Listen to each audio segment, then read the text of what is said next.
गतकाली भुवनेश्वर देखी प्रधानमंत्री mega road show आज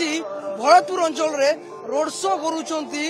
प्रियदर्शी मिश्र जी भारतीय जनता पार्टी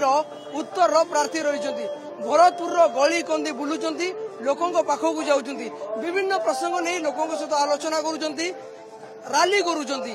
आगामी निर्वाचन रे तांकू भोट देवा पई भोट भिक्षा करुचंती ताको सहित अधिक आलोचना करबा जे हम सहित प्रियदर्शी मिश्र अछंती सर कौन कहे केमी लोकों को आपको रेस्पॉन्स मिलू बहुत बढ़िया लोकंकर रही श्रद्धा रही आशीर्वाद रही एटा हूँ भुवनेश्वर उत्तर निर्वाचन मंडल 22 नंबर वार्ड भरतपुर एटे बहुत लोकंकर श्रद्धा स्नेह आशीर्वाद से माने मनरे स्थिर कर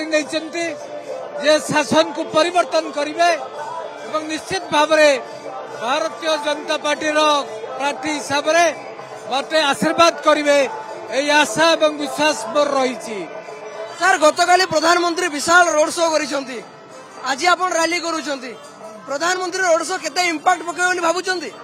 बहुत भला तार प्रभाव पड़िबो यशस्वी प्रधानमंत्री श्री नरेंद्र मोदी गतकाली जो भाव में गोटे विशाल रोड शो कले तार सुदूर प्रसारी प्रभाव अच्छे लोक मनरे परिवर्तन गोटे से संकल्प नहीं एवं आज देखुवे जो आमर रोड शो होचे भरतपुर जो रैली चली लोक मैंने मन स्थिर कर भारतीय जनता पार्टी को भुवनेश्वर उत्तर में भोट निश्चित भाव से माने भोट देवे और मत आशीर्वाद करेंगे से संकल्प नहीं वो भरतपुर समस्त अधिवासी भुवनेश्वर उत्तर जनसाधारण को धन्यवाद दूची कृतज्ञता ज्ञापन करुच्ची मत आशीर्वाद देवे निश्चित भाव में स्थिर निश्चित अच्छी। सर कौन सब प्रसंग नहीं कि लोकों पाक जाउछंती भरतपुर अंचल सबुठ बड़ा मुद्दा कौन रखिछंती आपण लोकों मुद्दा लोकंकर जो भाव में पट्टा हो पारि नहीं जो भाई घर कागज टे पाखे नहीं निश्चित भाव में चेष्टा करवा निज घर पट्टा से जहाँ रही मौलिक असुविधा जहाँ केमती समाधान हम सेटा ही सर्वप्रथम कर्तव्य रहिबो।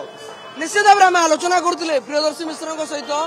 भारतीय जनता पार्टी भुवनेश्वर उत्तर प्रार्थी कर पट्टा प्रसंग हो गतकाली प्रधानमंत्री जो विशाल रोड शो कर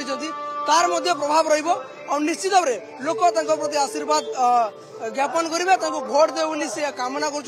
विभिन्न प्रसंग नहीं जो प्रसंग नहीं लोकों पाखक जाऊँ भुवनेश्वर वीडियो जर्नलिस्ट विकास सहित लोकनाथ मणिक रही कनक न्यूज।